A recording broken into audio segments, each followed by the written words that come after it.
వక్రతుండ మహాకాయ సూర్యకోటి సమప్రభ నిర్విఘ్నం కురు మే దేవా సర్వకార్యేషు సర్వదా. గురు బ్రహ్మా గురుర్విష్ణు గురుర్దేవో మహేశ్వరః. గురు సాక్షాత్ పరబ్రహ్మ తస్మై శ్రీ గురవే నమః. శరదా శరదాంభోజ వదనా వదనాంబుజే సర్వదా సర్వదాస్మాకం సన్నిధిః సన్నిధిం క్రియాత్.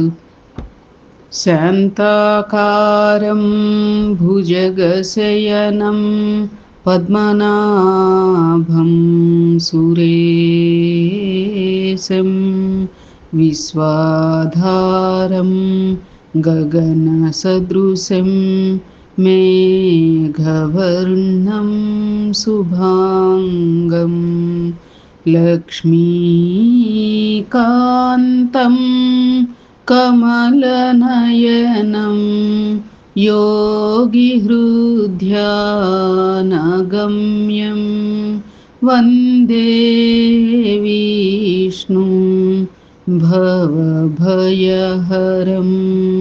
సర్వలోకైకనాథం.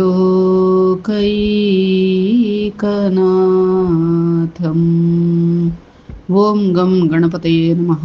సద్గురవే నమః. శ్రీ మహాసరస్వత్యై నమః. శ్రీలక్ష్మీనారాయణాభ్యాం నమః. మనము శ్రీమన్నారాయణీయం 39వ దశకానికి చేరుకున్నామమ్మా. 38వ దశకం పరంగా మనం శ్రీకృష్ణుని గోకులమునకు చేర్చుట అనేటువంటి అంశం రీత్యా ఆ యొక్క కృష్ణ జననం మరియు వసుదేవుడు గోకులానికి శ్రీకృష్ణుడిని ఆ యొక్క ఎలా తీసుకువెళ్ళారుట అంటే 1000 పడగలు గల ఆదిశేషుడు అలా ఛాయ పడుతూ ఉండగాను, అలాగే ఆ నాగమణుల కాంతి వలన త్రోవ అంతా కూడా వారికి స్పష్టంగా కనపడుతూ ఉండి ఆ విధంగా శిరస్సున వహించుచు నందగోకులానికి వసుదేవుడు తీసుకువెళ్ళారుట కృష్ణ భగవానుణ్ణి. ఆ రీత్యా ఆ యొక్క వసుదేవుడు ఎంతటి పుణ్యాత్ముడు, ఎంతటి ధన్యజీవి అది. ఎందుకనంటే మహాయోగులకి జితేంద్రియులకి సైతం ఆ యొక్క కృష్ణుని దర్శనమే ఎంతో అనన్యమైనది, దుర్లభమైనది. అటువంటిది సాక్షాత్తు ఆ కృష్ణ భగవానుణ్ణి అలా చేతుల్లోకి తీసుకుని అలా శిరస్సున పెట్టుకుని అలా వెళ్ళేటువంటి వసుదేవుడు ఎంత అందున దేవకీ గర్భాన జన్మించి తానే తండ్రి అన్నట్లుగా వసుదేవుడు ఈ యొక్క కృష్ణుడికి ఈ యొక్క జన్మలో అన్నట్లుగా, అలాంటి వసుదేవుని యొక్క జన్మ ఎంత ఉత్తమమైనది, ఎంత ధన్యమైనదో కదా అని మనం చెప్పుకున్నాం. నేటి దశకం రీత్యా యోగమాయానయన వర్ణనం అనే అంశం తెలుసుకోవడానికి ప్రయత్నం చేద్దాం. శ్రీలక్ష్మీనారాయణాభ్యాం నమః. భవంతమయముద్వహన్ యదుకులోద్వహో నిస్సరన్ దదర్శ గగనోచ్చలజ్జలభరాం కళిందాత్మజాం అహో సలిల సంచయః స పునరైంద్రజాలాదితో జలౌఘ ఇవ తత్క్షణాత్ ప్రపదమే యథా మాయయౌ. శ్రీలక్ష్మీనారాయణాభ్యాం నమః. పరమాత్మ యాదవకుల శ్రేష్ఠుడైన వసుదేవుడు నిన్ను తీసుకొని పోవుచున్నప్పుడు కాళిందీ నది ఆకాశమునకు తాకునంతగా ఎగసి పడుచున్న నీటి తరంగములతో ప్రవహించుచుండెను. అంతటి అపార జలములు కూడా ఇంద్రజాల ప్రభావమునకు లోనైనట్లుగా ఒక్కసారిగా మీగాళ్ల లోతు కలవిగా అయ్యను. ఇది ఎంత ఆశ్చర్యము తండ్రి అని. యాదవ కుల శ్రేష్ఠుడైనటువంటి ఆ యొక్క వసుదేవుడు, నేను చెప్పుకున్నాం కదా, చిమ్మ చీకటిలో అలా వెళ్తూ ఉంటే కాళింది నది, అంటే ఇక్కడ నందుని యొక్క గోకులానికి తీసుకుని వస్తూ ఉన్నారు కదా అమ్మ. అక్కడ యమునా నది, ఇక్కడ కాళింది నది కదా. మధురలో యమునా నది, ఇక్కడ గోకులానికి వచ్చే చోటన కాళింది నది. అయితే ఈ కాళింది నదిట ఆకాశమునకు తాకేటంత ఎత్తులో ఎగసి పడుచు ఉన్న తరంగాలతో కూడి ఉందిట అమ్మ. కానీ ఎప్పుడైతే ఆ యొక్క కృష్ణ భగవానుడిని చూచిందో అన్నట్లుగా ఆ అపార జలాలు కూడా ఏదో ఇంద్రజాల ప్రభావానికి లోనైనట్లుగా వెంటనే ఒక్కసారిగా అంత ఎక్కడ ఆకాశం అంత ఎత్తు, ఎక్కడ మీగాళ్ల లోతు, అంటే కేవలం ఇట్లా పాదాలు మునిగి మన చీలమండలు అంటారు చూడండి, అట్లా అవి మునిగేటంత వరకు అంతపాటి నీళ్లు కలవిగా అయిందట ఆ కాళింది నది. చూడండి ఎంత ఆశ్చర్యమో కదా అని చెప్పి. శ్రీలక్ష్మీ నారాయణాభ్యాం నమః. ప్రసూప్త పశుపాలికాం నిభృత మారుదద్బాలికాం అపావృత కవాటికాం పశుపవాటికామావిశన్ భవంతమయమర్పయన్ ప్రసవతల్పకే తత్పదాద్ వహన్ కపటకన్యకాం స్వపురమాగతో వేగతః. శ్రీలక్ష్మీ నారాయణాభ్యాం నమః. స్వామి వసుదేవుడు నందగోకులమునకు పోగా అచ్చట గోపాలురు గోపికలు అందరూ నిద్రపోవుచుండిరి. ద్వారములన్నీయు తెరవబడి ఉండినవి, కాని ఒక్క బాలిక మాత్రం మందస్వరముతో ఏడ్చుచుండెను. నందుని ఇంటిలో ప్రవేశించి వసుదేవుడు యశోద ప్రక్కలో నిన్ను పరుండబెట్టెను. ఆ శయ్య నుండి కపట కన్య అయిన మాయా శిశువును ఎత్తుకుని వేగముగా మధురాపురమునకు తిరిగి వచ్చెను అని. నందగోకులానికి వెళ్ళేటప్పటికిట అక్కడ గోపాలురు గోపికలు అందరూ నిద్రపోవచ్చు ఉన్నారు అని చెప్పి, అది మనం నిన్నటి దశకంలో చెప్పుకున్నాం కదా అమ్మా. ఆ యొక్క పరమాత్మ ప్రేరణచే నందగోకులంలో అందరూ నిద్రపోతూ ఉండాలనీను, ఇక్కడేమో కారాగృహ ద్వారాలు అన్నీ కూడా తెరుచుకోవాలనీను పరమాత్ముడి ప్రేరణ కలగచేశారు ఆ యొక్క యోగమాయకి అని చెప్పుకున్నాం కదా.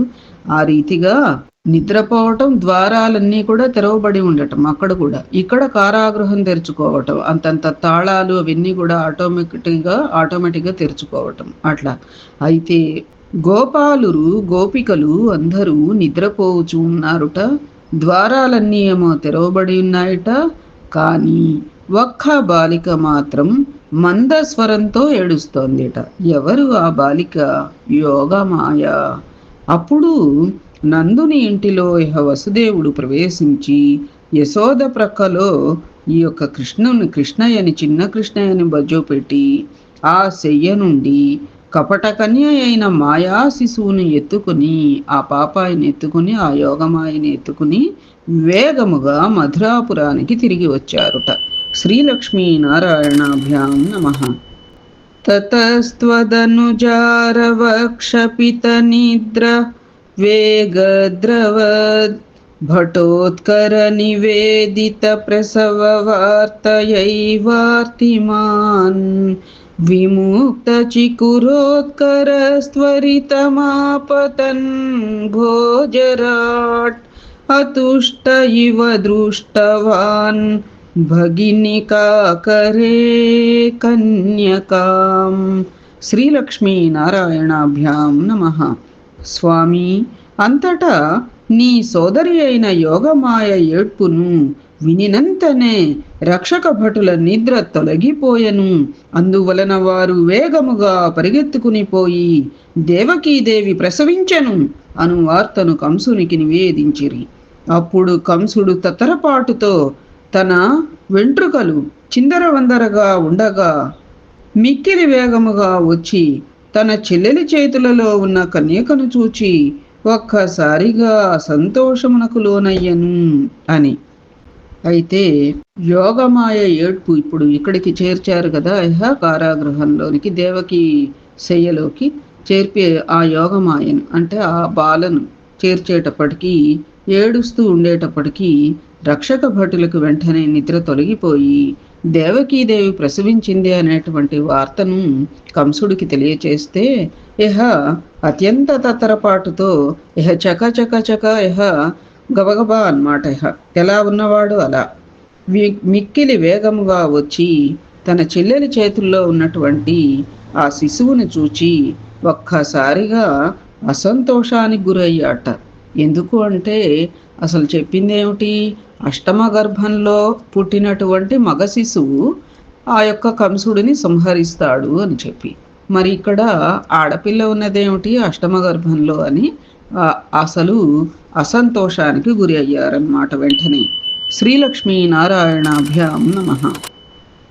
ధ్రువం కపటశాలినో మధుహరస్య మాయా భవేత్ అసావితి కిశోరికాం భగినికాకరాలింగితాం ద్విపో నలినికాంతరాదివ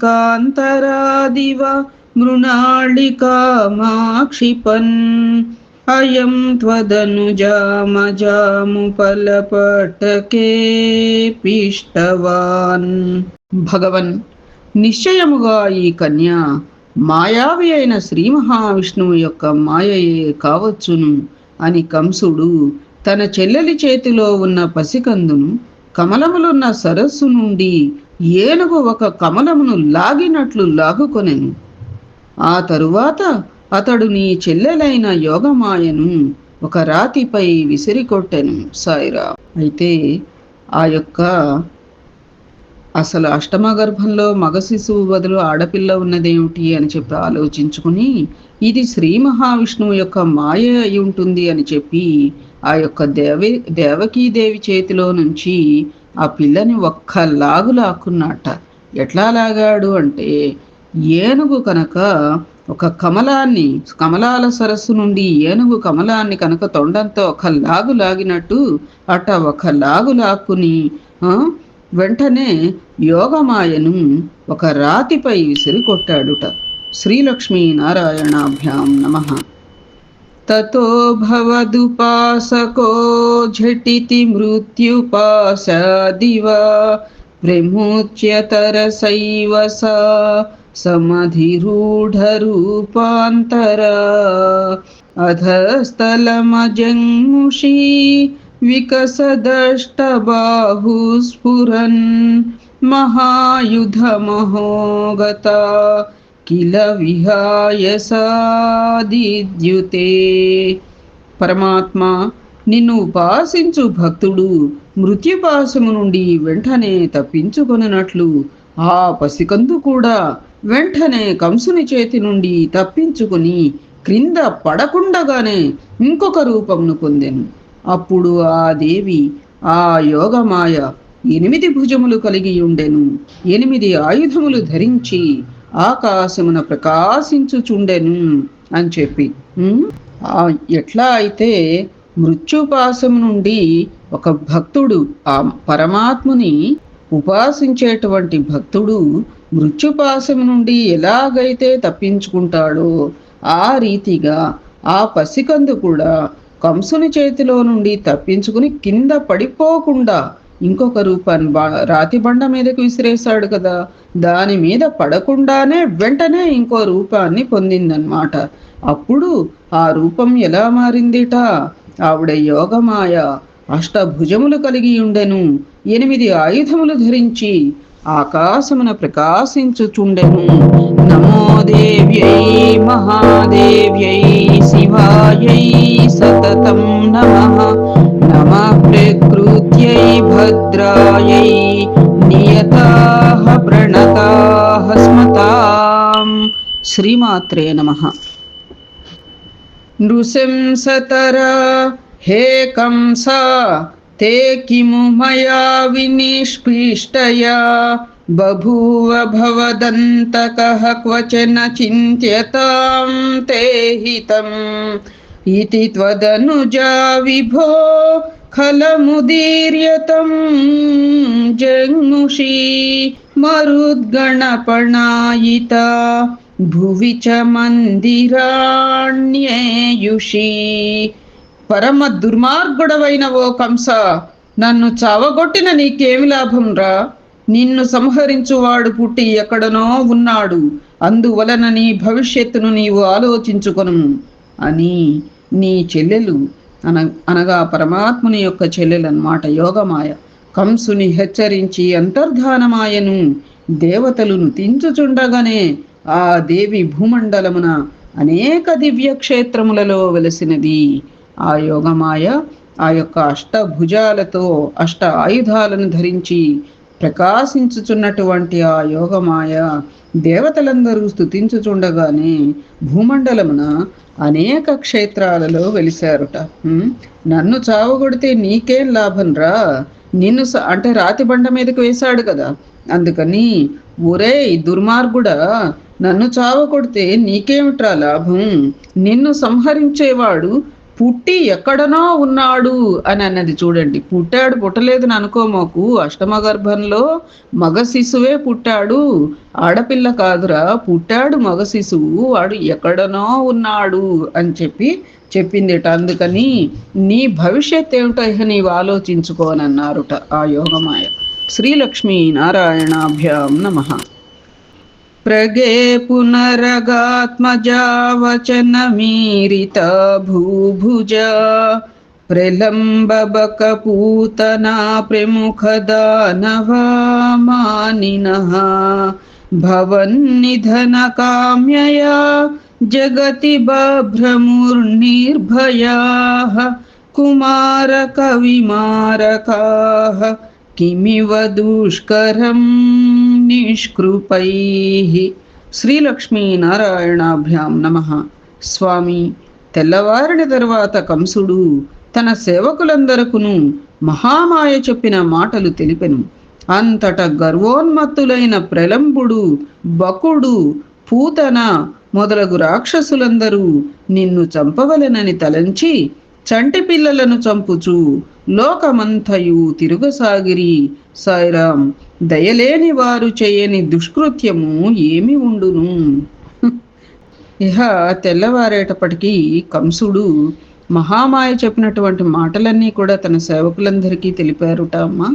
అప్పుడు తన సేవకులలో అత్యంత బలోన్మత్తులు, గర్వోన్మత్తులు అయినటువంటి ప్రలంబుడు, బకుడు, పూతన వంటి రాక్షసులందరూ కూడా ఇహ కృష్ణుడు ఎక్కడున్నాడో ఆ కృష్ణుణ్ణి సంహరించాలి అనేటువంటి తలంపుతో మరి ఎక్కడున్నాడో ఎక్కడ పెరుగుతున్నాడో తెలియదు, అసలంటూ పుట్టాడని చెప్పింది యోగమాయ.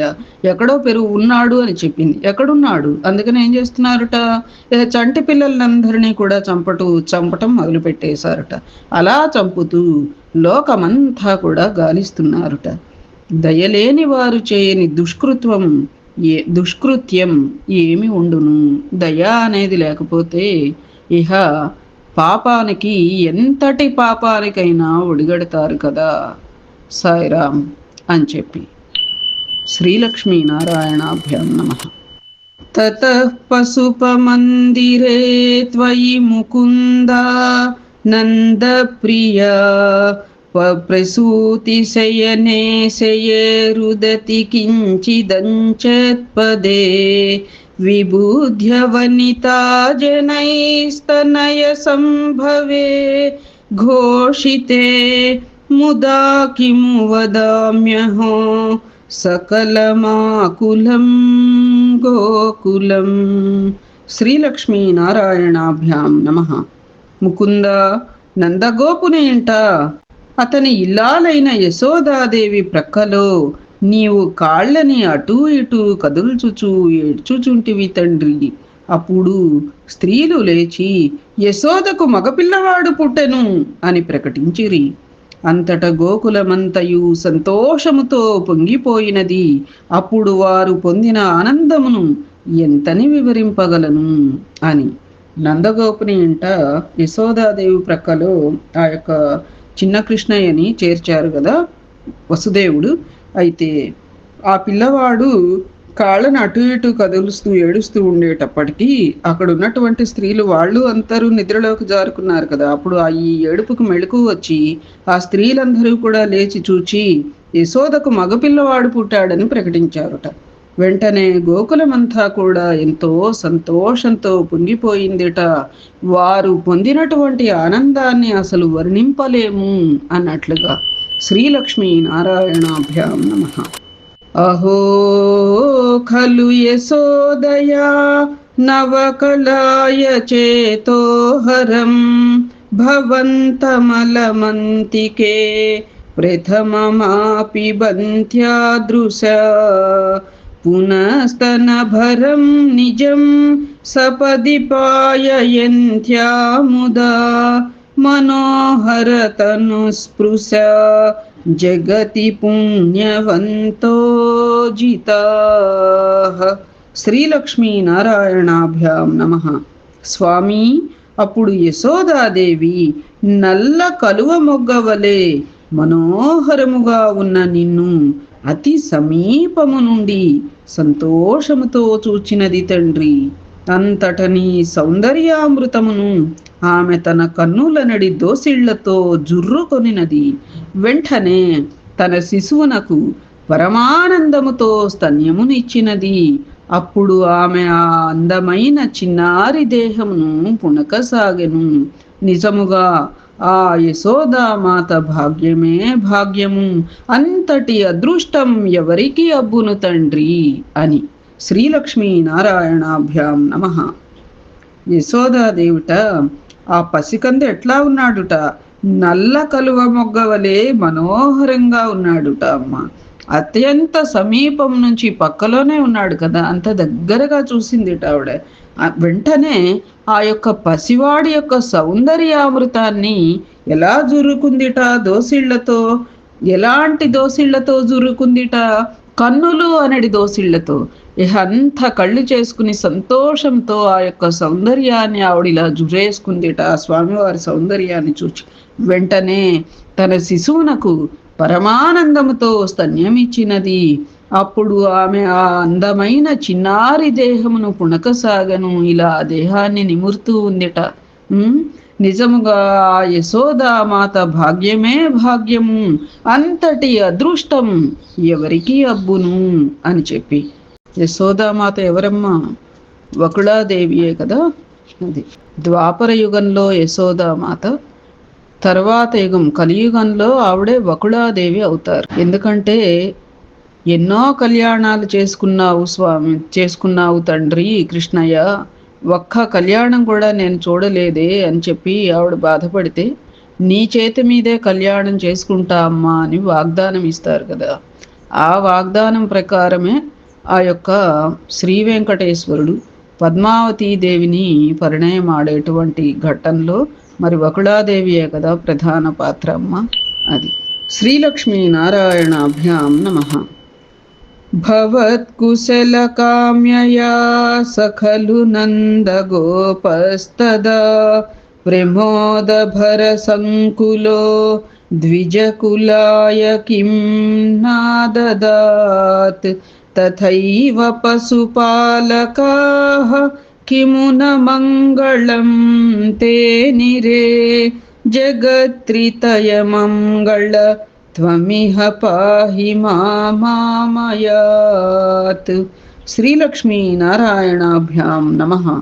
ముల్లోకములకు మంగళములను ప్రసాదించు ఓ పరమాత్మ.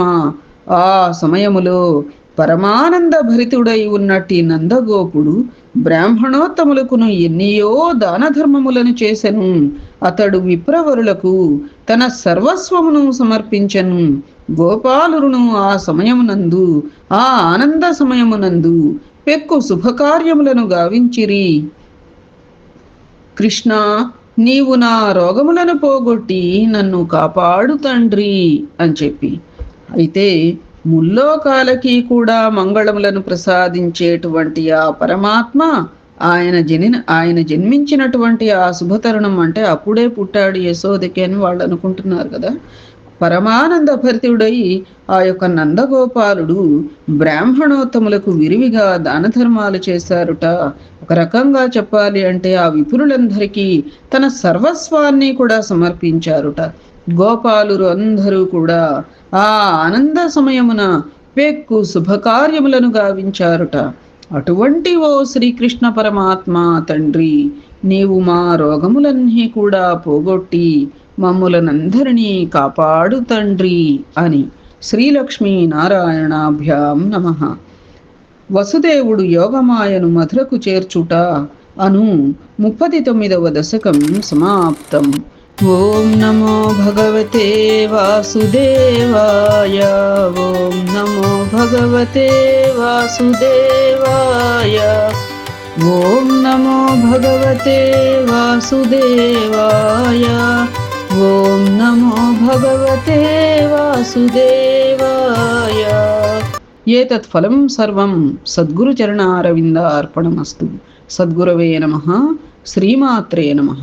శ్రీలక్ష్మీ నారాయణాభ్యాం నమః.